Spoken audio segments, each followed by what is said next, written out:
Are अमीन के syllabus में polity भी दिया गया है कि पॉलिटी भी पूछा जाएगा। तो इस वीडियो में हम लोग पॉलिटी का बात करेंगे, बस उतना ही बात करेंगे जितना कि बिहार अमीन में पूछा जाना है। वैसे तो पॉलिटी में बहुत कुछ है, लेकिन इस वीडियो में हम लोग सिर्फ और सिर्फ बिहार अमीन को ही टारगेट करेंगे। तो समय बर्बाद नहीं करेंगे, चलिए सीधा शुरू करते हैं हम लोग।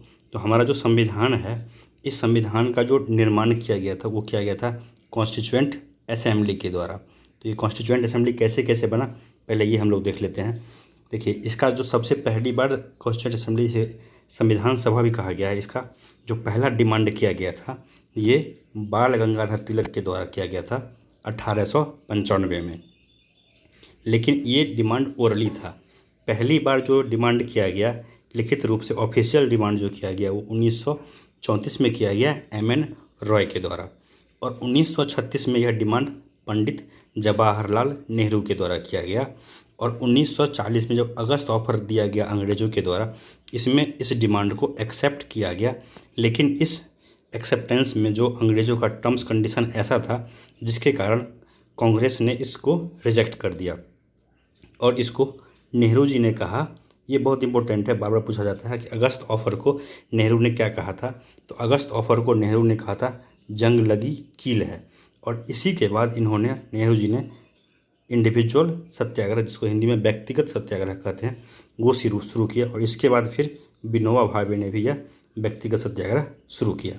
इसके बाद आगे बढ़ते हैं तो 1942 में फिर से संविधान सभा का बात माना गया, लेकिन इसमें भी जो कंडीशंस था, इसमें अंग्रेज़ों ने कहा कि हम संविधान सभा तो बनाने देंगे, लेकिन इसमें क्या सही होगा क्या गलत होगा इसका डिसीजन हम लेंगे। तो ये बात कांग्रेस को फिर से एक्सेप्ट नहीं हुआ, और क्रिप्स मिशन को गांधी जी ने कहा था कि यह एक पोस्ट डेटेड चेक है, और क्रिप्स मिशन को नेहरू जी ने कहा था कि यह एक डूबते हुए बैंक का चेक है। ये दोनों स्टेटमेंट बहुत याद रखिएगा कि किसने क्रिप्स मिशन के बारे में किसने क्या कहा था। आइए अब इसमें आगे देखते हैं। क्रिप्स मिशन के बाद जब बात नहीं बनी तो 8 अगस्त 1942 को क्विट इंडिया मूवमेंट शुरू किया गया, ठीक है। और फिर कैबिनेट मिशन आया हमारा अपना 1946 में, और इसी कैबिनेट मिशन के तहत 1 जुलाई 1946 को भारत में पहली बार चुनाव कराया गया। किसके लिए? कॉन्स्टिट्यूएंट असेंबली के लिए। इसमें जो टोटल मेंबर चुनाव में जो चुन के आने थे वो थे 389, जिसमें से कि ब्रिटिश प्रोविंस से आना था 292, इंडियन प्रोविंस से आना था 93, और ब्रिटिश कमिश्नरी से आना था 4। ये सब क्या होता है, ब्रिटिश प्रोविंस, इंडियन प्रोविंस और ब्रिटिश कमिश्नरी, ये सब जो हम लोग डिटेल में पढ़ेंगे बीपीएससी के लिए, दरोगा के लिए, उस समय देखेंगे। ये क्रैश कोर्स है सिर्फ, जिसमें हम लोग शॉर्ट में निकले।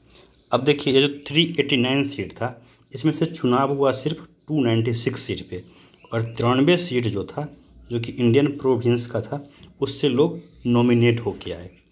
अब ये 296 सीट में से कांग्रेस को मिला 208 सीट, 73 सीट मिला मुस्लिम लीग को, और 15 सीट ले गए अदर पार्टी वाले।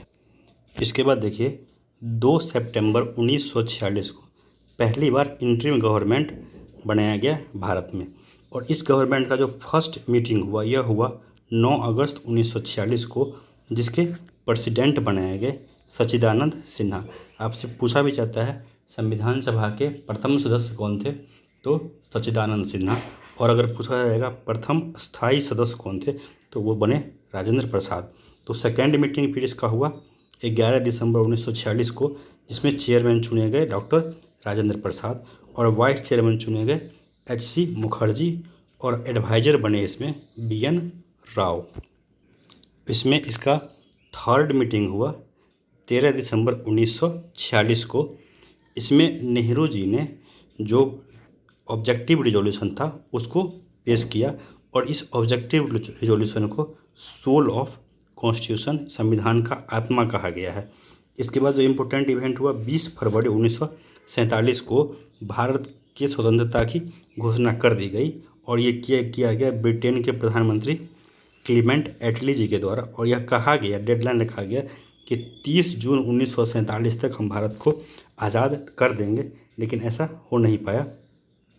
फिर 4 जुलाई 1947 को Indian independence act British parliament में पास हुआ, और इसके तहत 2 प्लान बनाया गया।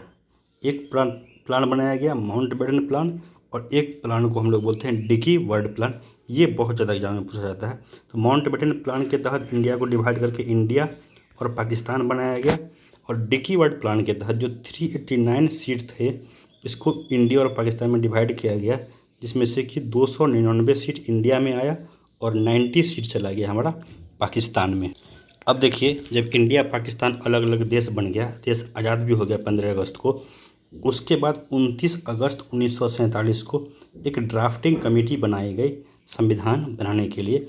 इस ड्राफ्टिंग कमेटी में 7 सदस्य थे, जिसका चेयरमैन बनाया गया भीमराव अंबेडकर को, इसलिए इनको भारत का संविधान के का पिता भी कहा जाता है। और एक बात और याद रखेंगे, ये अंबेडकर जो चुनाव जीत के आए थे यह बंगाल से चुन के आए थे। बाकी 6 मेंबर कौन कौन थे? एक थे डीपी खेतान, जिनका बीच में ही देहांत हो गया, तो इनके जगह पे आए टीटी कृष्णामचारी। एक दूसरे थे बीएल मित्तल, जिन्होंने रिजाइन कर दिया, इनके जगह पे आए बाद में माधवराव। तीसरे थे केएम मुंशी, और ये एकमात्र थे जो कांग्रेस से थे। इनका डिस्प्यूट हो गया अंबेडकर के साथ। अगले थे मोहम्मद सदतुल्लाह, उसके बाद एक और थे गोपाल स्वामी अयंगर, और लास्ट थे कृष्ण स्वामी अयंगर।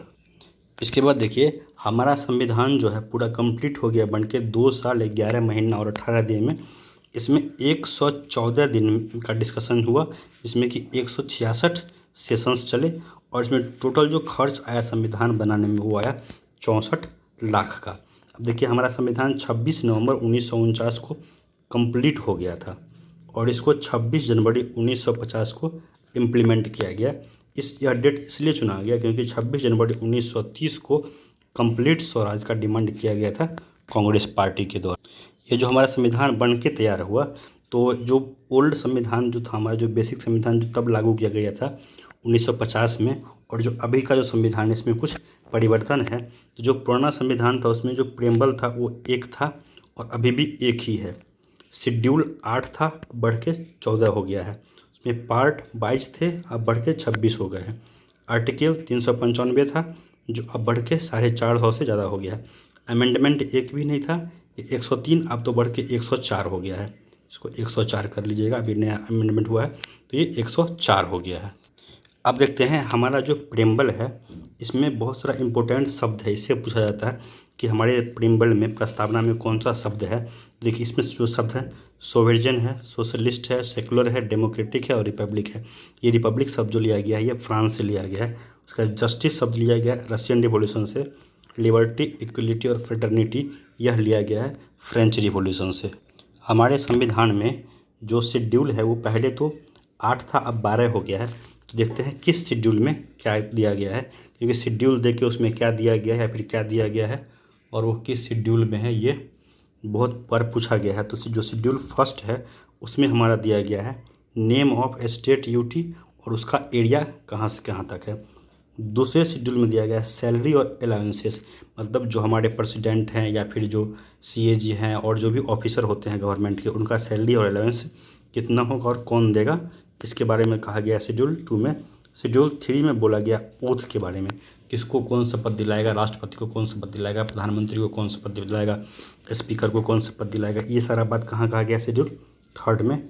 शेड्यूल 4 में कहा गया है कि राज्यसभा में किस जगह से कितना सीट होगा, ये शेड्यूल 4 में कहा गया है। शेड्यूल 5 में कहा गया है SC ST के लिए स्पेशल प्रोविज़न का बात किया गया है शेड्यूल 5 में। शेड्यूल 6 में दिया गया है जो नॉर्थ ईस्ट स्टेट्स हैं उसके लिए स्पेशल प्रोविज़न का बात किया गया है शेड्यूल 6 में। और शेड्यूल 7 में 3 लिस्ट बनाया गया है, जो है हमारा यूनियन लिस्ट, स्टेट लिस्ट और कंकरेंट लिस्ट। शेड्यूल 8 में है भाषा, संविधान में कौन कौन सा भाषा का चर्चा किया गया है, ये हमारा शेड्यूल 8 में है। तो पुराने संविधान में 14 भाषा के बारे में बात किया गया था, और अभी जो भाषा है, अभी जो संविधान है उसमें 22 भाषा हो गया है। और लास्ट जो इसमें भाषा ऐड किया गया है वो है मैथिली, बोडो, डोंगरी और संथाली। यहाँ पे एक चीज़ याद रखेंगे कि ये जो भाषा है 22, इसमें इंग्लिश भाषा का चर्चा नहीं किया गया है। जो शेड्यूल 9 है इसमें लैंड रिफॉर्म है। जो शेड्यूल 10 है इसमें एंटी डिफेक्शन है, मतलब जो दल बदल का कानून होता है, लोग MP MLA बन के आते हैं किसी पार्टी से, फिर बाद में पार्टी बदल लेते हैं तो उनकी सदस्यता रद्द कर दी जाती है। यह राजीव गांधी सरकार के टाइम पे लाया गया था। अगला है शेड्यूल 11 जिसमें पंचायती राज के बारे में बोला गया है। और जो शेड्यूल 12 है इसमें हमारा म्यूनिसिपैलिटीज़ के बारे में बोला गया। तो ये जो शेड्यूल 12 शेड्यूल है, इसके बारे में हम लोगों ने चर्चा किया। इस सबको आप लोग अच्छे से याद कीजिएगा, इससे क्वेश्चन बनने का बहुत ही ज़्यादा चांस रहता है। अगला जो इम्पोर्टेंट टॉपिक है इसमें कि हमारा जो संविधान बनाया गया है, किस देश से इसमें क्या लिया गया है, यह हमारे संविधान में बहुत बार पूछा गया है।